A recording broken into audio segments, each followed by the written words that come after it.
All right, hello, I'm Kate O'Brien, and for my individual advocacy practice, I wanted to discuss a training that I brought to the agency that I am interning at for the year for our parents. So I work at Play Connections Autism Services, which is an agency that provides ABA services, which is applied behavioral analysis services to the children that we work with. We do early intervention, and so I primarily work with children that are age 3 to 6. We work with children that have developmental disabilities, primarily autism, but there are a lot of other things as well. Um, we also have a program that goes for children all day that don't quite fit into the public school system and aren't getting served there. And they're mostly about 7, 8, and 9. And then we also have an after school program for children who do attend school all day in the public school system or elsewhere and come to our agency for a couple extra hours of ABA therapy. So for my internship, which I'm doing at my place of employment this year, my job has been primarily to work with the parents and to educate them on resources in the community that they could be accessing and maybe need and don't know that those things are out there and available to them. Also trying to open them up to a community of people that are also in their situation and can sympathize with them and understand, and also really honestly anything in the community that seems like could be helpful to families. One of the main things I tried to do this year was sign families up for developmental disability services through DHS. And there they can access a bunch of different things like respite. That's one of the big ones. So for this piece, for this presentation, I wanted to talk about a training that we brought to the center at Play Connections. So we talked to FACT Oregon, which is Families and Communities Together. It's a nonprofit agency in the community that provides free trainings or low-cost trainings to parents and agencies and everybody who wants to learn about the IEP process and also transitioning children with disabilities into kindergarten, public education, how to transfer over their family service plans, also person-centered planning, different things of that nature. So, and I'm sure I'm forgetting some of the things that they provide. So they came to Play Connections. It was really important to us to bring the training to Play Connections. Our parents have an unbelievable amount of things to keep track of in their day. Most of our children have multiple appointments in a week, not only our services, but speech therapy, occupational therapy, physical therapy, any number of things. So we wanted to make it very accessible for parents, so we brought it to Play Connections. We also offered free babysitting through some volunteer employees at Play Connections who were willing to stay after work and watch their children, so we could remove that barrier, which is another huge barrier for our parents. Childcare, so they can attend things like trainings, and even just have a night off. So, why we felt this was important is that a lot of our parents, their children are newly diagnosed. Maybe they still even have 2 to 3 years before their children are going into kindergarten, but it's really important that they start thinking about these things now. So we wanted to make sure that they start hearing about these things now if they're interested in hearing about these things. The sooner you get involved with IEPs and talking to the school that you think that your child might go to, the better. So we feel like a lot of times parents don't know the rights that them and their children have, so we wanted to educate them on the things that they can ask for in those meetings, the goals that they're allowed to ask for in those meetings to be written for their children, the people that should be present or that they can demand to be present when they do have their meetings. There's just a lot of things that get swept under the rug in the IEP process, and the more we can educate our parents on their rights and the things that they can have and the things that they can expect, I think the better and the more likely they'll feel comfortable to speak up and say no or say yes where they feel fit. Um, so that was something that we feel like is extremely important for our families. Um, the the parent involvement in this process is, I think that the idea is that parents are involved and it looks that way on paper, but to be honest, I don't think parents understand how much they can be involved in the IEP process, which is why we wanted to do this training for them so that they could hear about that. The intended outcome is kind of like I explained, that they would feel comfortable and more powerful and more of an equal in those meetings that they go to, and that when they speak up about things, they speak from a place where they know that they are right, they know that they can ask for these things, they know they should be heard, no matter what their response is from other people in those meetings, which sometimes can be unsupportive. So that's our goal.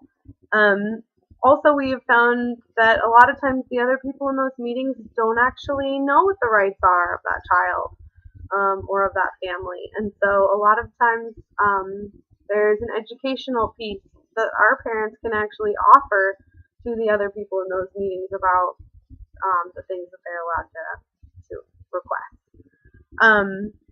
So as far as the advocacy model goes, it kind of covered all pieces. So not only was it educating because it was teaching them about their rights, their children's rights, teaching them about the process from start to finish, teaching them about transitioning, intervention plans into the school and all that kind of thing.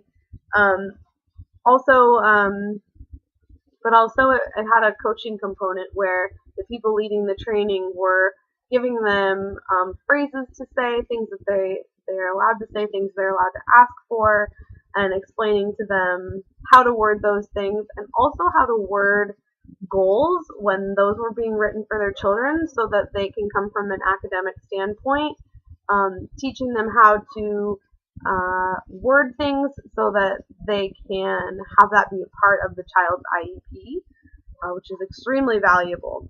I think there's an empowerment piece to this is that, not only are they speaking up for themselves, their children, and also maybe helping educate the other people in the room, but I think that spreads, and I think that they all went to the training. They were super engaged, super excited. So they're going to then tell other parents about the training. And did you know this? And did you know that? And I do think that what happened at that training was powerful enough that kind of thing has happened and will happen more.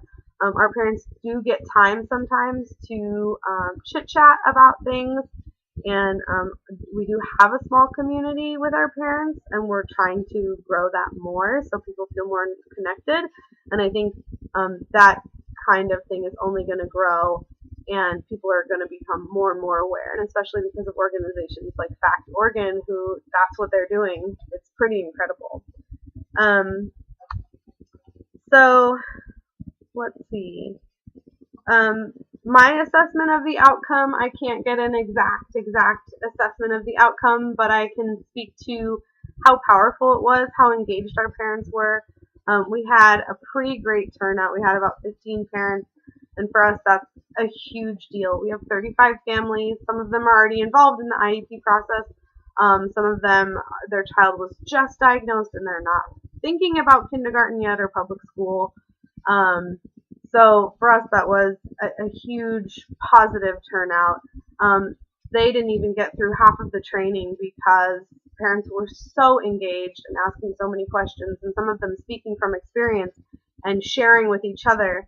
The conversation, it was more of a discussion, a community discussion among these facilitators who also have children with disabilities and completely can identify with how these parents feel. And the parents. It was a really incredible thing to watch.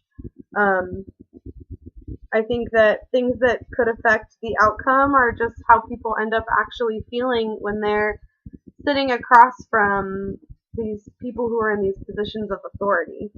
I see that my time is running a little out, so I'm going to try to wrap it up while also covering the things that I need to cover. I think also having support from us, so we do have somebody in our agency that goes to IEP meetings for our clients.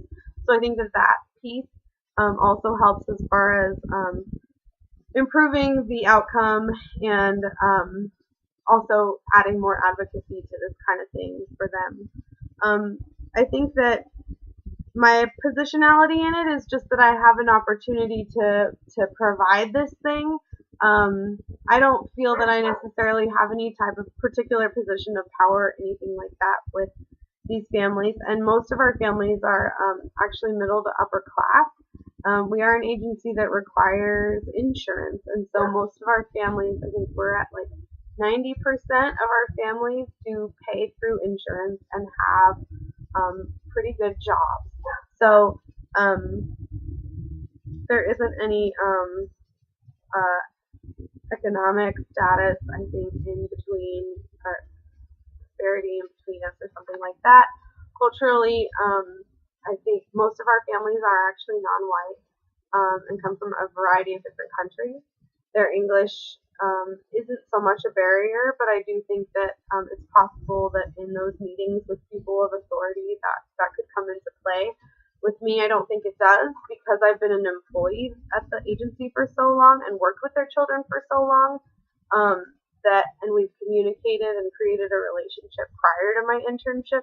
So I think that they actually do see me as somebody that they're pretty comfortable talking to, and I think that helps with this kind of thing. I'm just really excited that I was able to facilitate, this training. And it came from someone else. I was more the facilitator. So, yeah. Okay, I'm running out of time. So, strengths, I think one of my biggest strengths is that I care so much. The training was really touching to me, like getting to be a part of it, watching how it affected the parents, watching the conversations. I was personally thrilled for our families and thrilled that I got to be, I felt so lucky to be a part of helping this amazing connection happen for parents and for the people providing the training. It was incredible. So strengths, I think, is just my compassion and my heart that I really do want to help, and that I get to be in this awesome position where I can actually try and share with our parents the things that I can for the remainder of the year. Well, I think one of the challenges was that it was so great that we didn't get through it all. So we're planning a second half in a couple weeks, and FACT Oregon is going to come back and do the second half of the training, and I'm hoping the parents come back for that so they can really get into the meat of the IEP, because we barely scratched the surface. Challenges in this particular situation, I didn't have any particular challenges in getting this organized, and I think the challenges would be really getting parents to come. But in this particular case, we had a great turnout. It may never happen again, but we did for this one, so that was really, really incredible. And I think goals would just be to follow up with parents. My personal internship goals are to try to go to some of these IEPs that for our families are coming up in the next few months, and to get to be a silent observer in the process so I can just learn more and more about it and share with our parents more and more about what I learned. So anyway, it was an amazing experience, and I can't wait to do more things like that. Sorry I went over my time. Thank you.